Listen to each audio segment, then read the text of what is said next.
Hello, everyone, and welcome to another installment of the GoMobi.work weekly coaching series, where each week we bring you a topic in coaching and performance development that you can bring back to help your team work better together today. This week, I am super excited to announce that our topic is clarity and communication. So when we're talking about clarity and communication, this is one of the most vital things that we all need to do as effective leaders. And we are very excited to talk about this today because there are some things that a lot of folks get wrong. And when we get them wrong, they lead to something that we have a very fond name for, that we like to hopefully lighten the mood with. And hopefully you think it's funny as we do. But my name is Wade Bruffy. I am the co-founder and CEO of GoMobi.work. We are a SaaS platform that helps businesses design and implement coaching programs for their employees. And one of the things that we fundamentally believe is that every person has within them the ability to learn coaching skills. And you, as an effective leader, part of your responsibility is to bring out the best in the people that you support. And that often means learning some different skills than you might have had as a high-level individual contributor, for example.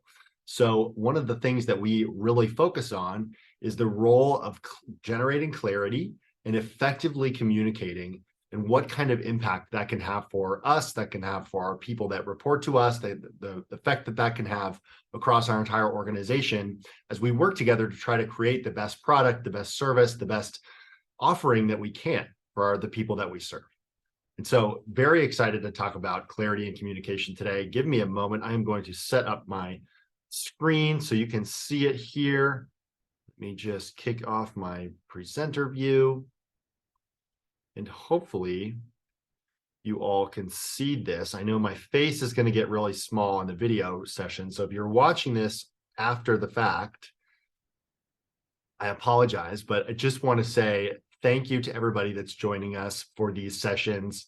It is so wonderful to have your support. And we are really excited that this information is getting out there. So thanks for being here. So hopefully you can see this now, and I don't really have any control over the size of my face here. So once again, apologize to anyone who's watching this after the fact. But as we mentioned, today's topic is clarity and communication.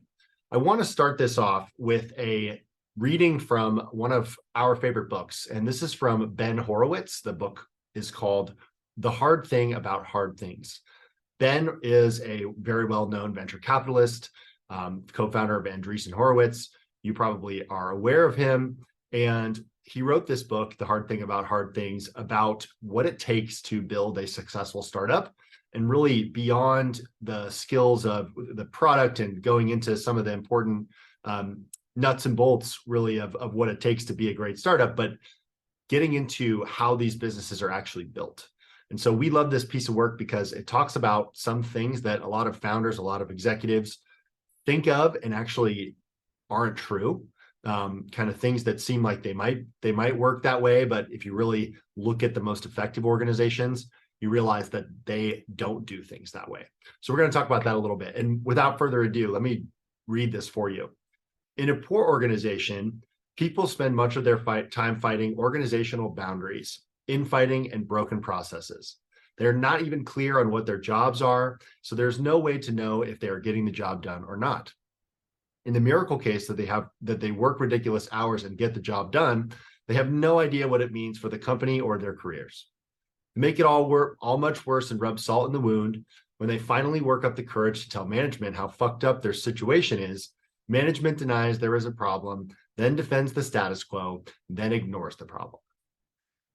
So we, hopefully everybody here is an adult, and I'm sorry if your little kids are listening to you listen to a professional presentation. However, this is the thing that happens with a lot of people. And there is, in our experience, when we talk to customers and we talk to the employees within our customer organizations, there is nothing that frustrates them more than this feeling of things are just messed up around here, and everybody is running around with a chicken with their head cut off, trying to solve things and get things done in this messy environment. And the worst part about it is that nobody really understands what it takes to create the change that we want to see. And that is a really frustrating thing. So we have a fond name for this type of organization, and it's more common than you'd think. Hopefully it's not happening in yours. We call this WTF syndrome, because that's what you say when you're in an organization where this is happening. So some of the symptoms of WTF syndrome, lovingly named, hopefully that you understand that this is a solvable problem. We have a cure for WTF syndrome, which we're going to talk about today.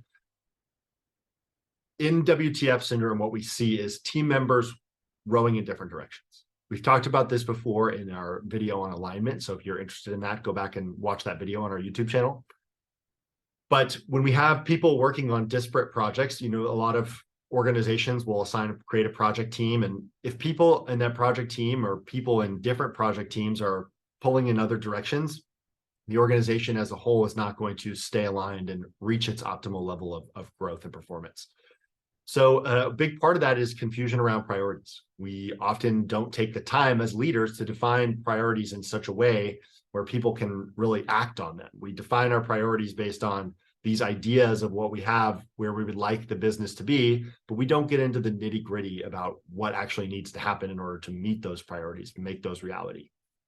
So work products are consistently not meeting expectations as part of WTF syndrome. It's one of the symptoms.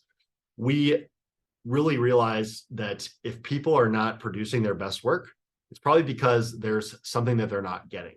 We truly believe that everybody wants to do their best work. Why else would we show up every day and work super hard when we have, ultimately a lot on the line here? And don't get us wrong, there are those people that are checked out, but we truly believe that if given the right tools to thrive and succeed, most people will choose that. When these people struggle, it impacts others. So we really want to, in these organizations that are suffering from what the fuck syndrome, we need to diagnose the problem. And part of the ways that we do that is to say, where's the disconnect happening? So that's one of the ways we can help diagnose that.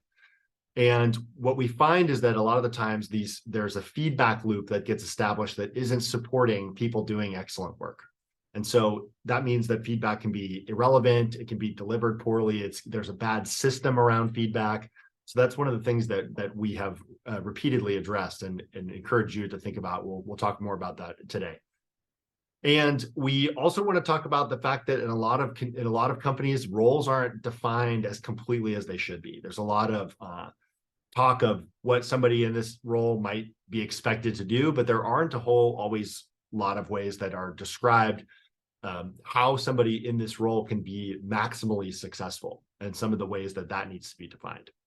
So, and ultimately, I think from a leadership perspective, one of the things that's very common is that leaders will feel like things are being explained well, but they'll have this immense frustration that's for some reason, nothing seems to be happening the way that they are saying that it should be happening. So there's a disconnect there as well. People are missing that. So what's the cure for WTF syndrome? It's clarity and communication. These are two vital cures for solving problems related to disconnect at every level of the organization. So what are we going to talk about today? Wanted to go over at a high level, what are the things that are most important? So if you're interested in learning more about these, stick around through the end of the video, because we're going to go into these in more detail. So we need to, as leaders, we need to go beyond stating expectations of what needs to get done. We need to link the expectations to results and really to purpose. We need to give our people a sense of this is important because it has impacts for both you and it has impacts for the organization and the people that the organization serves. So that's about clarifying our why. And our why is where our mission and our vision for our business intersect. So we're going to talk a little bit about that.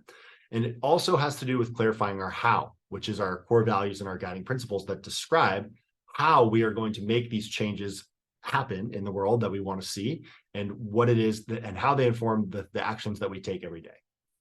So as part of that, we need to define shared agreements. And shared agreements are something that we will talk. You'll never hear us stop talking about it because it's so important. And truly aligned work happens when we have shared agreements about what we're working towards and the ways that we're doing that. So we're going to talk a lot about shared agreements. We've talked about it in other presentations as well, which I'll refer to. But another thing is that we need to define key value drivers. We like to say, and this is based on the work of Gay Hendricks, that employees should be spending the majority of their time in their zone of genius. And wherever you are hiring somebody to do a specific job, to achieve a certain outcome, that should be directly tied to their zone of genius, the thing that they are uniquely good at. And if they're spending too much time working on things that are outside of that, it's a waste of time and a waste of money in order to be putting them on such tasks. So we're going to talk about how you can amplify your job descriptions. And we ultimately are creating a culture of communication and clarity throughout the organization. And that is highly dependent on the systems that you're able to build and the shared agreements that you're able to continually redefine as your organization grows, because these shared agreements are not something that are static. We need them to be evolving and growing along with the organization, because your needs are going to change. And so in order to keep that feedback loop going, we're going to talk a little bit about how feedback and performance development are directly related to the topics that we're discussing. So generating purpose. We wanted to start with this because everything comes back to this sense of purpose. And there's never been a time when purpose is more impactful and more important in the workplace than today. People want to do work that matters. People want to feel like what they're doing is helping them grow and that growth is impacting others in the world. So we're going to talk about how that works. So in order to generate purpose, we need to tie back what people in our organization are doing to the people that the organization serves. So there are lots of ways that we can do that, but it starts with understanding what are the people that we're serving concerned with, and how can we help them grow as their business? How can we help them grow as people? And we really need to understand, we need to help our employees understand how their daily activities are directly contributing to the outcomes that our customers are experiencing. So what we're doing is, and one of the ways that you can do this is through interacting with customers more frequently. We find that businesses, as they get bigger, they don't have as regular of a knowledge sharing and outcome research as they do sometimes when they're smaller, when they're trying to achieve that product market fit.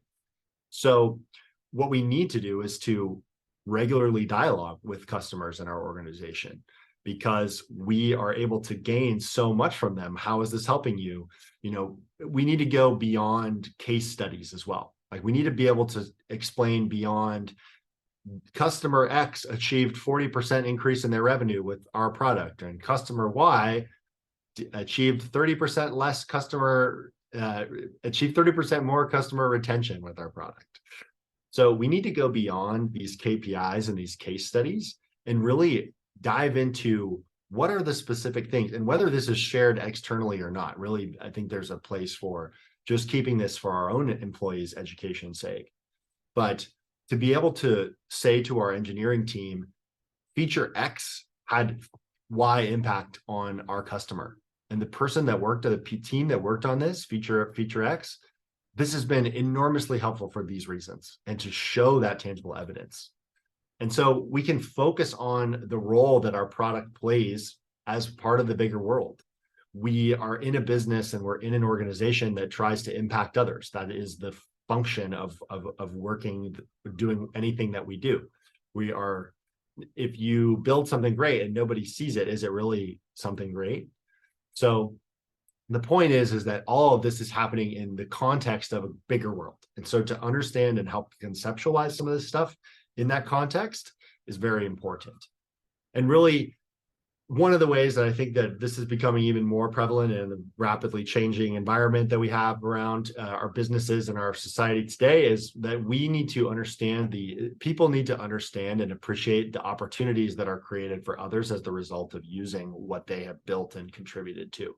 That is really a sense of purpose, and you can help generate purpose in your people from doing that. And finally, to generate purpose, we need to link what our business does to the development of our people. And we do that through shared values. So when you're hiring people, chances are you've got that fit interview question, or the fit interview as a whole separate interview, just to get a sense of how well do we think this person would fit into our organization, and how can we, communicate the values that we do have to make sure that there's an alignment on that regard.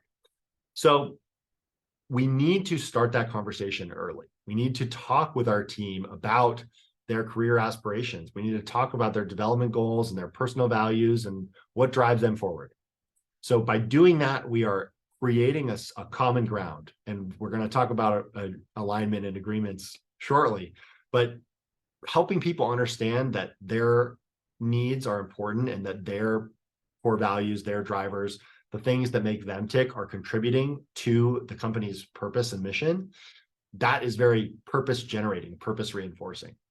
So we need to design our work environment. Also, we need to go beyond having the conversation and actually bring this into an actionable thing.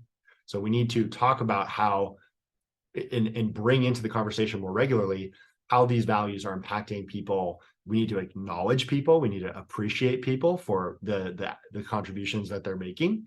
And we need to help people understand within our organization how their personal growth and their personal professional development is impacting customers at the end of the line. Because that is reinforcing the sense of what I do matters, what I do contributes, and that creates purpose, a sense of purpose in the people that are in your organization, on your team. So that's why this is a very exciting thing. Now, one of the ways that we can do this is through this, and this is such a common thing. So this is why we always start here, because so many people have heard of the mission, the vision, the values, and fewer people have heard about the guiding principles, but it's not uncommon. So let's start with the mission and the vision. The mission is what your team strives to, your team's mission is what your team strives to provide and who it strives to provide for. This is a statement about our mission is to resolve hunger in countries where food waste is prevalent. So we want to talk about who it is we're working with and what it is that we're doing for them. And the vision is what our future that we are endeavoring towards looks like. So if we are saying we are working towards a future where no person goes hungry, that is an aspirational statement. It is a vision that your company and your business has for the future, where you are going to hopefully realize this change someday through your work, through the purpose. Now, there's a ton of stuff out there on your why, and I would encourage you to check out Simon Sinek. I think it's the biggest resource, but there's tons of, if you Google articulate your why or develop your company's why, there's tons of stuff out there. It's not we feel like at the high level, we would encourage you to just combine sort of the mission and the vision into a statement of why your business is doing what it does.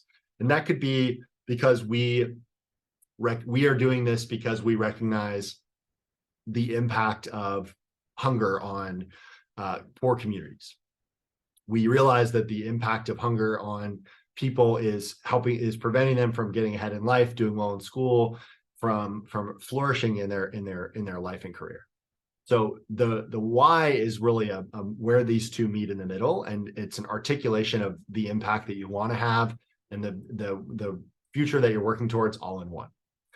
Now, the values in the guiding principles are more of the how. They are descriptions of how we do what we do in order to achieve the things that we've talked about.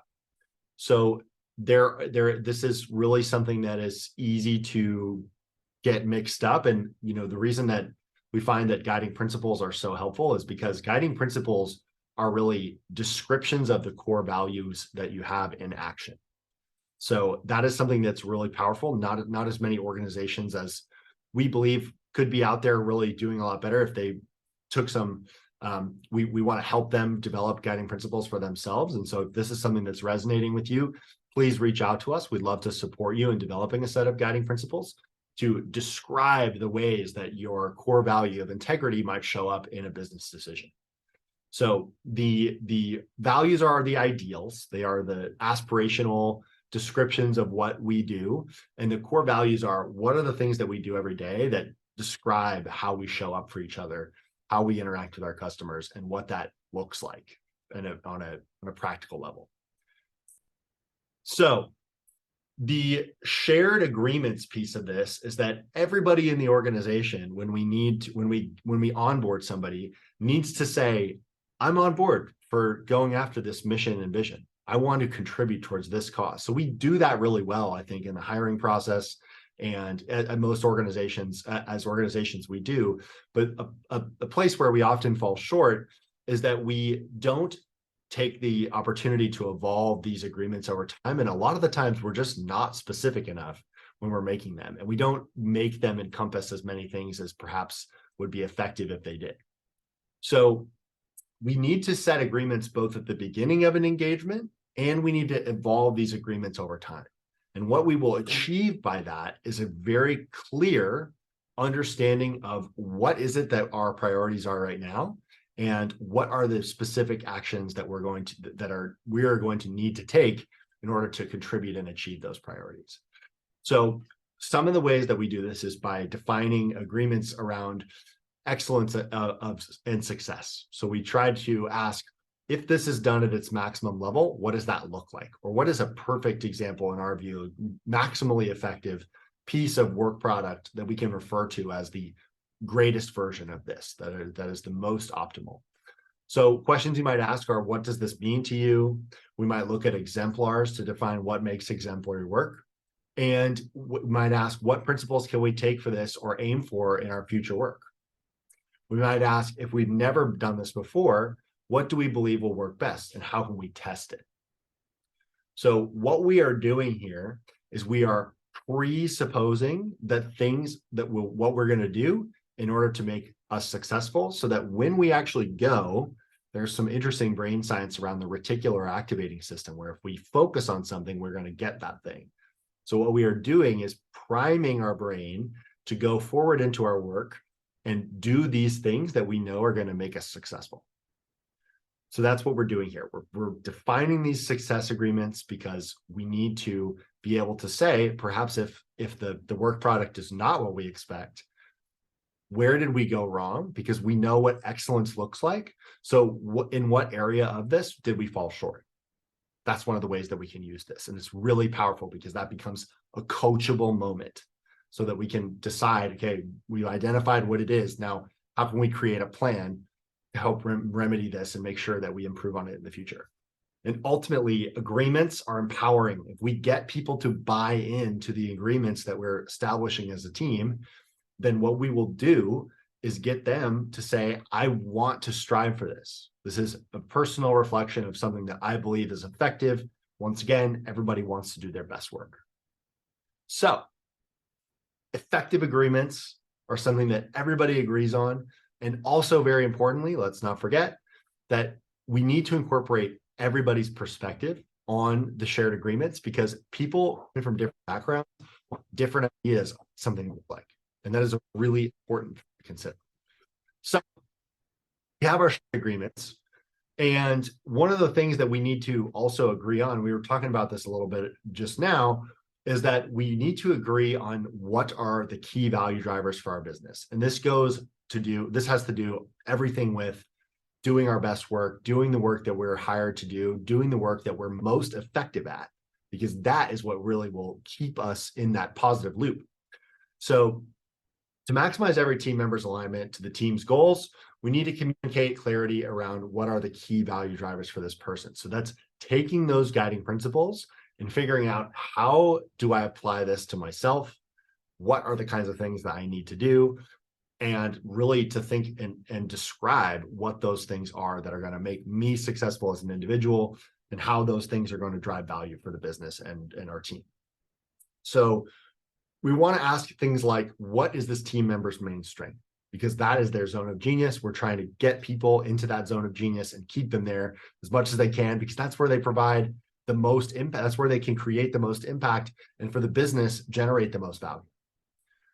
So we are taking that thing and making it a really beautiful thing, because it's not only that is creating the most value, but also most personally fulfilling for the person. So we're really trying to make those two things to create an environment that fosters purpose, that fosters impact, fosters effectiveness, all three at the same time, best as it can.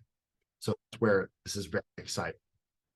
And we need to ask if this person is getting sidetracked with things that are not in their genius. So we'll talk a little bit more in the exercise portion of this talk about things you can ask, but you need to make sure that the person spending the healthy majority of the day in doing tasks that are focused on their zone of genius. And you need to understand, in order to provide accurate performance development, which we'll talk about in a moment, how the practices that we've talked about contribute to excellence in this area, and how can we, and as the coach, as the person who's developing the person, we need to talk about how we can support continued outstanding execution in these areas. And if there is an area of weakness, we need to talk about that as well, because we need to preempt that, make sure that we're getting ahead and we have a plan in place to make sure that we can knock that out as it comes up. So at the end of the day, shared agreements are fundamental to aligned performance, and they are just creating a set of shared agreements is one of the most potent things that we can do to keep everybody on the same page, keep everybody pulling in the same direction. One of the analogies which we use is, if you ever want to play around in tug of war, you know that it takes everybody on your team pulling in the same direction at the same time in order to win the game. So to have people that are getting the rope side, somebody that's go the rope, someone is pulling the rope the wrong way, you're not going to, and then the symbol of no agreement, people are lacking a sense of like, what are we doing here? That's a poor performing. That is the team Ben talks about, and Horowitz talks about, where it is it takes a heroic amount of work to get anything done, and even if the thing does get done, people are just like, what is even happening? Well, this guy's over here pulling the rope to the side, she switched teams. That, you know, we have all kinds of problems that are observed in an organization that is not fostering alignment through shared agreements. So one of the ways that we can preempt this, and we talked about this before, is that role definition often does not go far enough today. So what everybody is familiar with is that we have a description of what the person in this job might be asked to do. And we might describe how this role fits in the greater organization. We might describe who this role reports to. And if you have developed your guiding principles, and this is hopefully something that you're going to go do after you watch this video, if you haven't done it already, is that you will use the guiding principles to describe how the person in this role who is maximally effective gets work done. Because that's what's going to attract people that think, I can do that. I agree that that is a way that I can do my best work. And that is going to bring more of the people that you want in that role to your job posting. And it's going to help guarantee that as part of the conversation, you are going to talk about these things and make sure that the person is on board, getting their buy-in shared into that shared agreement. So every role that we have today probably has some kind of description of what the things that we do want them to do. We could also give it a description of the things that we never want them to do. And the reason that we can do that, and maybe there's also a bit of sometimes doing things in there too, but the reason that we want to do that is because we want to understand what is the zone of genius that's required for this role, and what are the kinds of things that we never want a person in this role to have to worry about, because it's going to take away from their zone of genius work. So really important to understand that contrast. Now, we have talked a little bit about before that a person hired to fill a certain need should be spending most of their time in that function.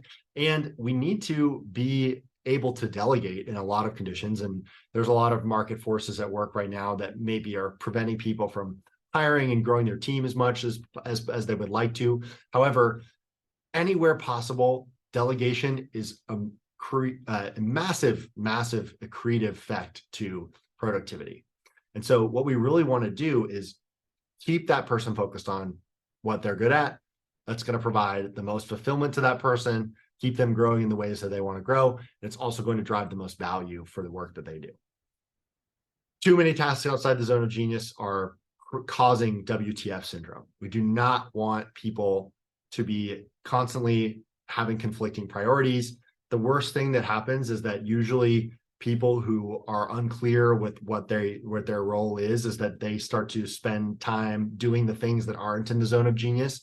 And those things, those administrative tasks, whatever they may be, they start to take up so much of that person's time that it's really ruining their productivity.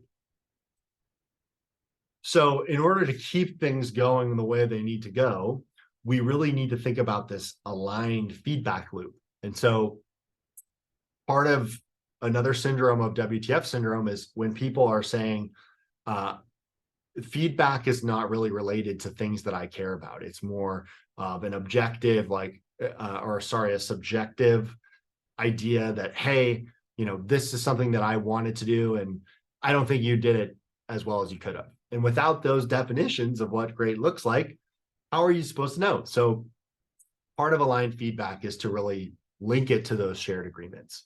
And there are going to be times when this doesn't happen. There are going to be disconnects between what people's shared agreements look like. Now, in the optimally effective organization, that actually doesn't create a conflict. It creates a inquiry. It creates a, wait a second, if previously we both said that we agreed on everything that's needed to be optimally successful, now the question becomes, are we missing something? Let's weigh this against what we already have. We're trying to build the most complete version of what excellence looks like as possible. So we now are involved in a development process. And this version of feedback is very uncommon. It's actually remarkable and exemplary, because what we are doing is really focusing the feedback away from the individual and more towards the process, which is highly actionable and highly coachable.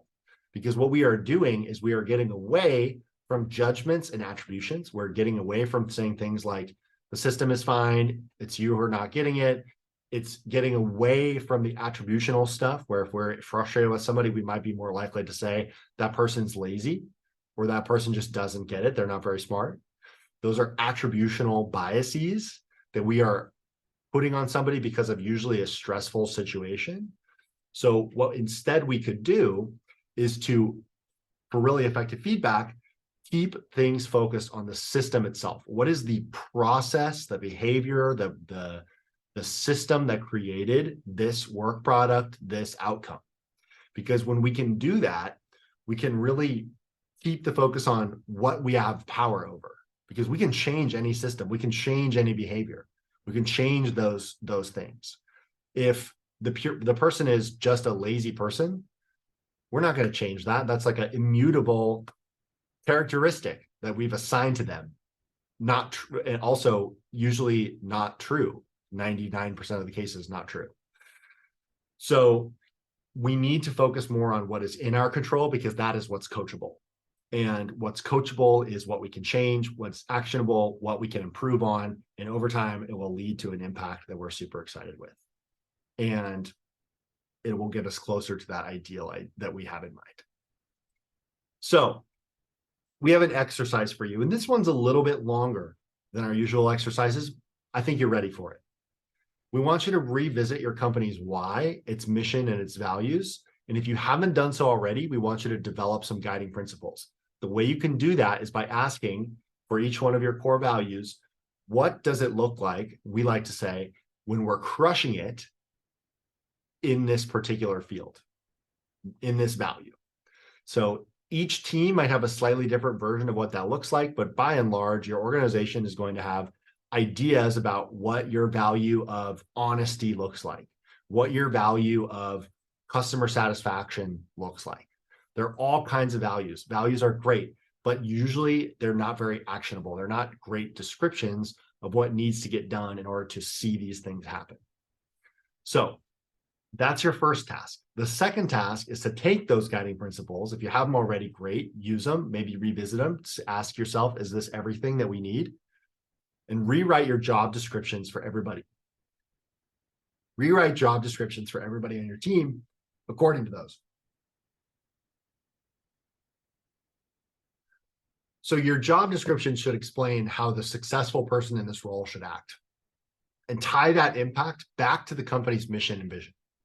So if you're acting in the guiding principles to their best of your ability, what role is that going to play? What impact is that going to have on the achievement of the company's mission and vision?